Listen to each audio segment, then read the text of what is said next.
और वो चाहते हैं कि ये राष्ट्र भीतर से टूटे। और अगर हम अंधी और क्रुद्ध प्रतिक्रिया करेंगे तो जो शत्रु हैं, हमलावर हैं, हम उनके ही मंसूबों को सफल होने दे रहे हैं।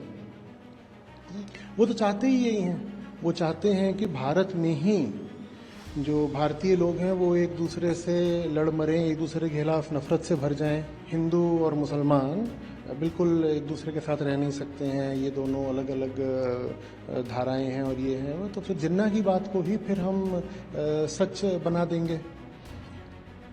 ये हमला भारत राष्ट्र पर हुआ है, ठीक है। ये हमला सिर्फ हिंदुओं पर नहीं है, ये भारत राष्ट्र पर हमला है। और भारत राष्ट्र को हमें उतना ही सम्मान देना चाहिए जितना किसी देवालय को दिया जाता है। और इस देवालय का जो ग्रंथ भी है भारत राष्ट्र का, वो संविधान है जिसमें धर्म और दर्शन के सबसे ऊंचे मूल्य समाहित हैं। भारत राष्ट्र पर हमला हुआ है और वो चाहते हैं कि ये राष्ट्र भीतर से टूटे। और अगर हम अंधी और क्रुद्ध प्रतिक्रिया करेंगे तो जो शत्रु हैं, हमलावर हैं, हम उनके ही मंसूबों को सफल होने दे रहे हैं। वो तो चाहते ही यही हैं। वो चाहते हैं कि भारत में ही जो भारतीय लोग हैं वो एक दूसरे से लड़ मरें, एक दूसरे के खिलाफ नफरत से भर जाएं। पिछले 50 साल से ये जो हमले करे जा रहे हैं उनका कहीं ना कहीं उद्देश्य ये है कि जो टू नेशन थ्योरी है उसको सफल घोषित किया जा सके। ये घोषित किया जा सके कि हिंदू और मुसलमान बिल्कुल एक दूसरे के साथ रह नहीं सकते हैं, ये दोनों अलग अलग धाराएं हैं और ये हैं। तो फिर जिन्ना की बात को ही फिर हम सच बना देंगे। वो चाहते ही हैं हमें लड़वाना, आपस में लड़ करके हमें उनके इरादों को कामयाब नहीं होने देना है।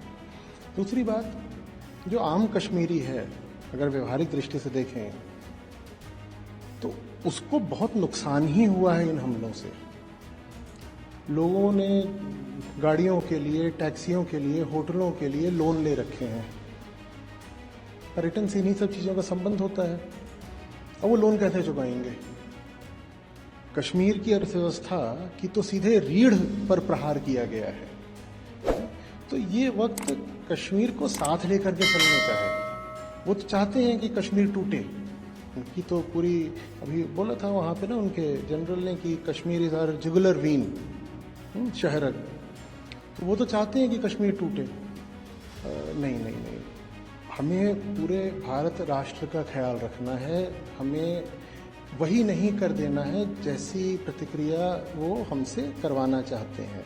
और कोई भी प्रतिक्रिया जो बिना सोचे समझे करी जाती है, बस तैश में, आवेग में या घृणा में करी जाती है, वो कभी भी शुभ नहीं होती है।